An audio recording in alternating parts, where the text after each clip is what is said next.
happy Saturday. I am about 2 hours in to our Saturday morning harvest. I shouldn't say 2 hours because I didn't get out here till 6:30, but neither here nor there. We're wrapping up the actual cutting things in our inside, and David's already inside washing some stuff up, so trying to divide and conquer here, but I wanted to get a quick video out of the things that are in the tunnel and what you can expect in your CSA share this week. So I have my handy dandy list so I don't forget anything, but a couple of things I kind of want to mention up front. This is week number 3. If you have requested eggs or paid for eggs with your share, I have that coming to you as well. Sometimes I forget to put that in the actual text, but your eggs are coming. If you are doing meat this week, you're getting 2 packages of pork chops. These are thick cut bone-in, and so these are from pigs from our farm, and I hope you enjoy them. I really like to cook them in the smoker, but I've also done them in the oven like a slow cook, and because they're thick and because they're bone-in, I find that they just don't dry out as much as like the thinner ones that I used to buy from the store. So the items you can expect for our veggies, because everybody watching this video is on the veggie share. You'll notice radishes next to me. So you guys had radishes the first week. I try and kind of split things up, but there are some things that come multiple times, so you'll get another bundle of radishes. If you ate them raw last time and loved them, maybe try roasting them this time and see how they fit for you, or vice versa. Whoopsie doodle. Sorry about that. Hit something on my phone. So a bunch of radishes is coming your way. The next thing in this tunnel that I want to mention, because I'll have to hop over to the other tunnel, is spinach. Now, this is like the weirdest flex I never anticipated that I would say in my entire life, but this is like the biggest, most beautiful, bountiful spinach we've ever grown. And we have really struggled with spinach this year, just with it germinating. We had a space in the other tunnel that we seeded 2, maybe 3 times, and it still never came up. So I'm kind of the mindset like it might be the seed. It wasn't a brand new package of seeds this year, so maybe that was it, but this is from the exact same package. So I don't know what the heck is going on. Conditions are different from one space to another, so that could definitely play in. At any rate, you are getting some lovely, lovely fresh spinach with your share. I hope it's a nice big bag and that you choose to cook with it and perhaps eat it raw and see how you like it. I will tell you that the spinach will likely be the first thing to go in your share. So if you're looking like to try and eat first what's gonna not last longest, which is gonna go bad first, essentially, the spinach would be it. It's just a delicate little flower, you know what I mean? It doesn't last for a really, really long time. It starts to degrade as soon as it gets cut. So I'd highly recommend eating that sooner than later, and that way you get to enjoy it before it gets gross. Hopefully you're finding that in general, the things in the share are lasting longer than perhaps what you were buying from the store. I find that to be true. When we were in summer and it was too hot to grow lettuce for us, we were buying lettuce for salads from the store, and we were having issues with it going bad quickly. Like I could not buy the quantity that I wanted to buy because it was just going bad too fast. So I'm hoping that you're finding that this is lasting for you. If you have questions about like how to keep your stuff, how to cut it and package it so that it lasts the longest, let me know. I've got a few like tricks up my sleeve that I use, and it's super simple, and we find that we can have things last for 2 weeks, maybe longer, just depending on what the item is. The next thing that you're gonna have in your share, and this is kind of like a hodgepodgey patch of it. I've got a whole row of it over there. This is tatsoi. I should probably do this. Hang on. Tatsoi.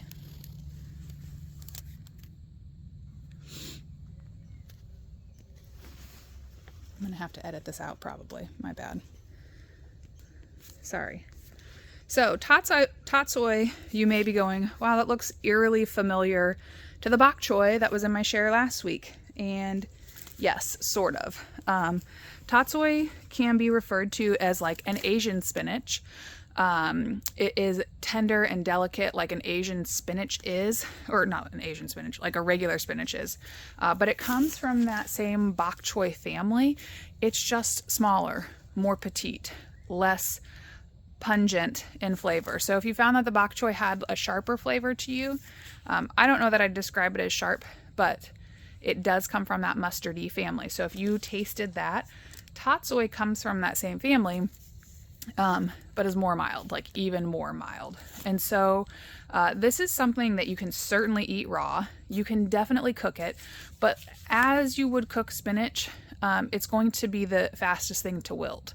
So like kale has a more coarse texture, a more substantial thickness to it. Spinach and tatsoi, our Asian spinach, are more delicate.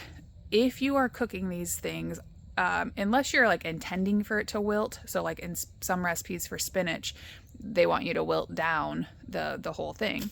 But for like tatsoi, if you were going to do maybe like a stir fry or something along those lines, or even like a pasta and just having that as part of the greens that are mixed in, chopping up the stems and then having those maybe go in first, and then the leaves. And the leaves are like what I would call a kiss of the pan.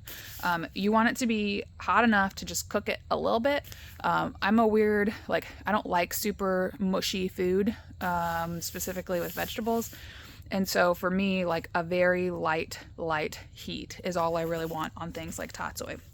So that is something that is going to be new, although not totally new because it's similar to what you've had before, but just a little bit different of a guy than what we've had. I apologize for the really bad videoing. This is where we're at. So that's all that is. The next thing is these beautiful heads of green lettuce, green leaf lettuce. So if last week you were like, oh, this was a really puny head of lettuce, I'm sorry. I also will say, like, I don't want to say not sorry, but the goal is variety. Feedback that I hear from folks is like, I get sick of eating the same vegetables over and over. Having things be a little bit different helps, you know, keep it interesting, or helps keep me interested in eating vegetables. And so while last week's lettuce may have been a little bit smaller, it was definitely a different kind of lettuce and perhaps could be used for other things. This week's lettuce is a big, beautiful head of green leaf lettuce. So this is going to be perfect for salads. You could do something else with it, like the leaves are large enough that you could do wraps again if that was something that you liked. But really this is just meant to be like a big, beautiful green salad. That's how I would plan to eat it. So I've got a couple things, or no, just one thing over in the other tunnel. I'm going to pop over there and finish up this video. And then included in that, I'll put just a couple of basic recipe ideas so that you maybe have a few things to think about as you prepare for this upcoming week. Okay, now I'm in the old tunnel, and honestly, it is like a jungle in here. A jungle of broccoli and cauliflower, primarily. Brassicas. A brassica jungle. That's garden humor. It's not very funny. Wow, I'm losing my mind. Okay, anywho, this is baby bunching broccoli. I've got a whole slew of it right here, and so you will receive a bunch like this where it's got these long stems and these crazy little leaves sticking out with what you would normally probably recognize as broccoli. The benefit to me as a farmer of baby broccoli is that it grows faster. It produces the florets faster than a standard head broccoli. The benefit to you is it's something a little bit different. The taste of fresh broccoli to me is stronger than what I get from the store. I love broccoli. I love the brassica family. Kale is in that. Broccoli, cauliflower, Brussels sprouts, like love faves. I'm hopeful that if you're not a broccoli lover, that maybe this is like a new leaf for you. With these baby broccolis, use the whole thing. Use the stems, use the florets, use the leaves. This is all edible.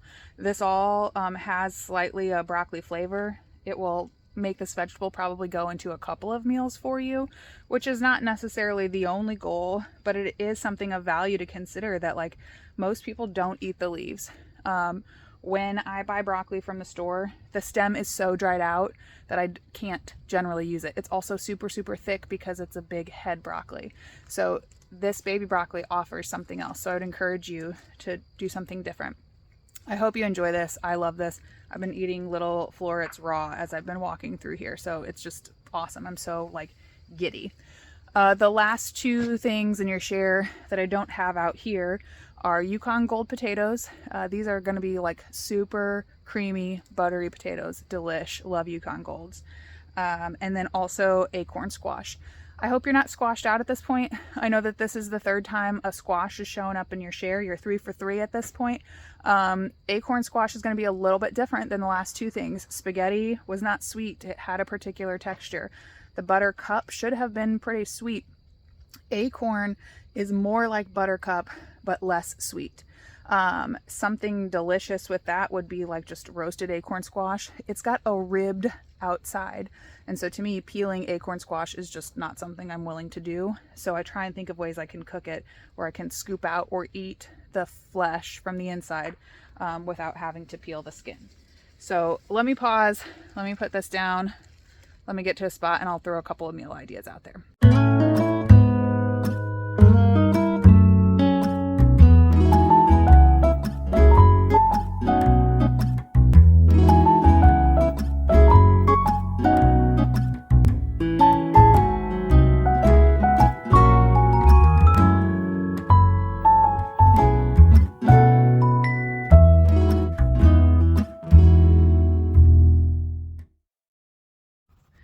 Okay, so we're done harvesting, washing, getting everything packed up. I've got all my scraps from things that I've pulled and kind of tossed to the side, all cleaned up, getting ready to go throw those in the compost bin and feed them to, not bin, compost pile, and feed them to the turkey so that they get just some treats. But the last thing I wanted to kind of put on the end of this is some meal ideas. So if you're at the point maybe that, again, salads are kind of losing their luster. Hopefully not. Hopefully it's good tasting, and so you're excited for at least a salad or two with dinner or lunch or something each week. But something else with the spinach, you know, sometimes it's like during the week especially, I'm tired of making meals that are real meals. You know, something as easy as like a spinach artichoke dip. So maybe not like the most super healthy thing, but obviously something that you could do with a bag of spinach. And it would use it up quickly in one fell swoop. And who doesn't love a good dip? So that would be something that would be maybe different and worth trying.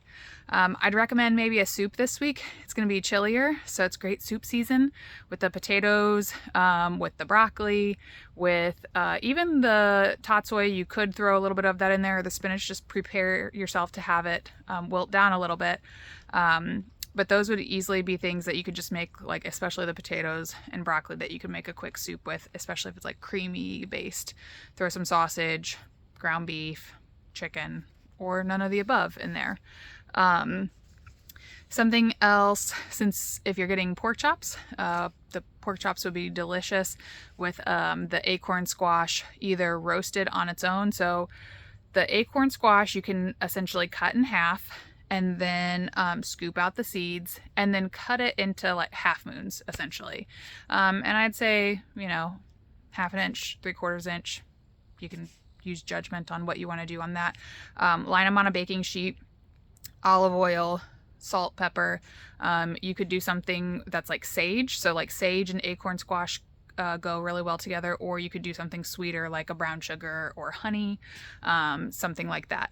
Roast it in the oven, and then you would just eat those little rounds. The alternative would be like a stuffed acorn squash that you could put on the side of your pork chops. David's out here now. And so it's similar to the buttercup squash that you got last week, but used a little bit differently. Those are kind of the bulk of things. The last thing that maybe is a little bit different, I mentioned it in some other part of the video, is a stir fry. So using the tatsoi and using the broccoli and putting a rice with it. You could throw egg in there if you like it with chicken or ground pork. However you'd like to kind of mix up a quick stir fry, that would be really tasty. As would a pasta. So a lot of times with pasta and vegetables, I don't make things too terribly complicated. Noodle of your choice, so like a bow tie, a spirally one. I generally like to do white sauce this time of year because it's thicker and creamier and richer. And then the veggies on top, quick saute, and then throw those on top. And it makes a quick meal, but something that's really good and not too far out there for what you're used to for dinner. So hopefully those things help. If you have any questions, please feel free to contact me. Thank you again for being part of the CSA. Hopefully you're looking forward to your veggies for week 3. See ya.